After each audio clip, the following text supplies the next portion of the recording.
ന്യായാധിപന്മാരുടെ പുസ്തകം അദ്ധ്യായം 1. യോശുവയുടെ മരണത്തെ തുടർന്ന് കനാന്യരോട് യുദ്ധം ചെയ്‌വാൻ ഞങ്ങളിൽ ആദ്യം പുറപ്പെടേണ്ടത് ആരാകുന്നു എന്ന് യിസ്രായേൽ മക്കൾ യഹോവയോട് ചോദിച്ചു. അതിന് യഹോവ അരുളിച്ചെയ്തത്, യെഹൂദാ പുറപ്പെടട്ടെ. തീർച്ചയായും ഞാൻ ആ ദേശം അവന് കൊടുത്തിരിക്കുന്നു.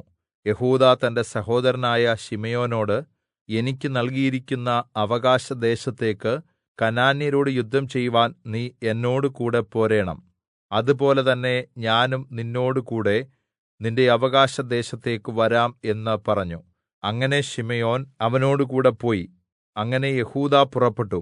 യഹോവ കനാന്യരെയും പെരിസ്യരെയും അവർക്ക് ഏല്പിച്ചുകൊടുത്തു. അവർ ബേസെക്കിൽ വെച്ച് അവരിൽ 10,000 പേരെ കൊന്നു. ബേസെക്കിൽ വെച്ച് അവർ അദോനിബേസെക്കിനെ കണ്ടു, അവനോട് യുദ്ധം ചെയ്തു. അങ്ങനെ അവർ കനാന്യരെയും പെരിസ്യരെയും പരാജയപ്പെടുത്തി. അപ്പോൾ അദോനിബേസെക്ക് ഓടിപ്പോയി. അവർ അവനെ പിന്തുടർന്ന് പിടിച്ചു, അവന്റെ കൈകാലുകളുടെ പെരുവിരൽ മുറിച്ചുകളഞ്ഞു. കൈകാലുകളുടെ പെരുവിരൽ മുറിച്ച 70 രാജാക്കന്മാർ എന്റെ മേശയിൻ കീഴിൽനിന്ന് ഭക്ഷണം പെറുക്കി തിന്നിരുന്നു. ഞാൻ ചെയ്തതുപോലെ തന്നെ ദൈവം എനിക്ക് പകരം ചെയ്തിരിക്കുന്നു എന്ന് അദോനിബേസെക്ക് പറഞ്ഞു.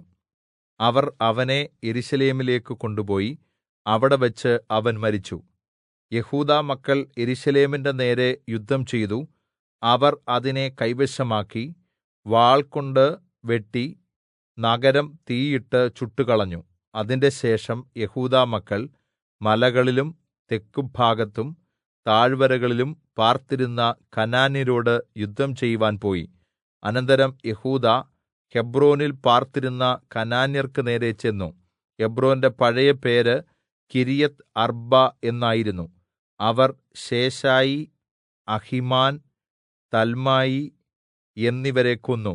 അവിടെ നിന്നു അവർ ദെബീർ നിവാസികളുടെ നേരെ ചെന്നു. ദെബീരിന്റെ പഴയ പേര് കിര്യത്ത് സേഫർ എന്നായിരുന്നു. അപ്പോൾ കാലേബ് യുദ്ധം ചെയ്തു.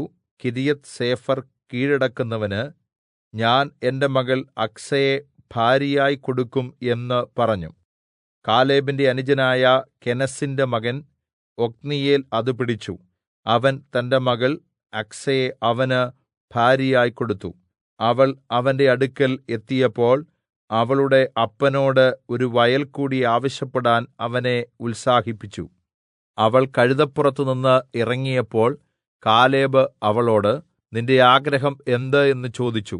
അവൾ അവനോട്, ഒരു അനുഗ്രഹം എനിക്ക് തരേണമേ. നീ എനിക്ക് തന്ന ഭൂമി തെക്കെ ദേശത്തായതുകൊണ്ട് നീരുറവുകളും കൂടെ എനിക്ക് തരേണമേ എന്ന് പറഞ്ഞു. കാലേബ് അവൾക്ക് മലയിലും താഴ്വരയിലും നീരുറവുകൾ കൊടുത്തു. മോശെയുടെ ഭാര്യാപിതാവായ കെന്യന്റെ മക്കൾ യെഹൂദാ മക്കളോടുകൂടെ ഈന്തപ്പന നഗരത്തിൽ നിന്ന് അരാദിന് തെക്കുള്ള യെഹൂദാ മരുഭൂമിയിലേക്ക് ചെന്ന് ജനത്തോടുകൂടെ അവിടെ പാർത്തു. പിന്നെ യെഹൂദാ തന്റെ സഹോദരനായ ശിമെയോനോടുകൂടെ പോയി. അവർ സെഫാത്തിൽ പാർത്തിരുന്ന കനാന്യരെ വെട്ടി അതിനെ പൂർണ്ണമായും നശിപ്പിച്ചു. അങ്ങനെ ആ പട്ടണത്തിന് ഹോർമ്മ എന്ന് പേരിട്ടു. ഗസയും അസ്കലോനും എക്രോനും ഇവയോട് ചേർന്നുള്ള ഭൂപ്രദേശങ്ങളും യെഹൂദാ പിടിച്ചു. യഹോവ യെഹൂദായോടുകൂടെ ഉണ്ടായിരുന്നു. അവൻ മലനാട്ടിലെ നിവാസികളെ ഓടിച്ചുകളഞ്ഞു. എന്നാൽ താഴ്വരയിലെ നിവാസികൾക്ക് ഇരുമ്പുരഥങ്ങൾ ഉണ്ടായിരുന്നതുകൊണ്ട് അവരെ നീക്കിക്കളവാൻ കഴിഞ്ഞില്ല. മോശെ കല്പിച്ചതുപോലെ അവർ കാലേബിന് ഹെബ്രോൻ കൊടുത്തു. അവൻ അവിടെ നിന്ന് അനാക്കിന്റെ 3 പുത്രന്മാരെയും നീക്കിക്കളഞ്ഞു. യെരൂശലേമിൽ പാർത്തിരുന്ന യെബൂസ്യരെ ബെന്യാമീൻ മക്കൾ നീക്കിക്കളയാതിരുന്നതുകൊണ്ട് അവർ ഇന്നുവരെ ബെന്യാമീൻ മക്കളോടുകൂടെ യെരൂശലേമിൽ പാർത്തുവരുന്നു. യോസേഫിന്റെ ഗൃഹം ബേഥേലിലേക്ക് കയറിച്ചെന്നു. യഹോവയും അവരോടുകൂടെ ഉണ്ടായിരുന്നു. യോസേഫിന്റെ ഗൃഹം ബേഥേലിലേക്ക് ഒറ്റുകാരെ അയച്ചു. ആ പട്ടണത്തിന് മുമ്പ് ലൂസ് എന്ന് പേരായിരുന്നു. ഒറ്റുകാർ പട്ടണത്തിൽ നിന്ന് പുറത്തേക്ക് വന്ന ഒരുവനോട്, പട്ടണത്തിനകത്ത് പ്രവേശിക്കുവാനുള്ള വാതിൽ കാണിച്ചു തന്നാൽ ഞങ്ങൾ നിന്നോട് കരുണ കാണിക്കും എന്ന് പറഞ്ഞു.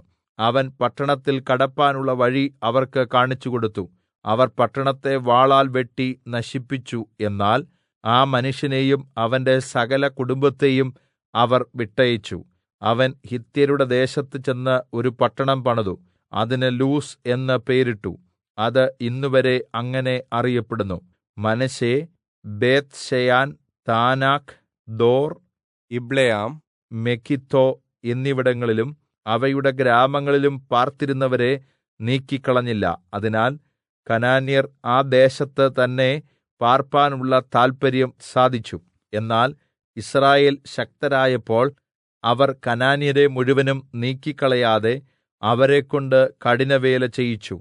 ഗേസരിൽ പാർത്തിരുന്ന കനാന്യരെ എഫ്രയീമും നീക്കിക്കളഞ്ഞില്ല. കനാന്യർ ഗേസരിൽ അവരുടെ ഇടയിൽ പാർത്തു.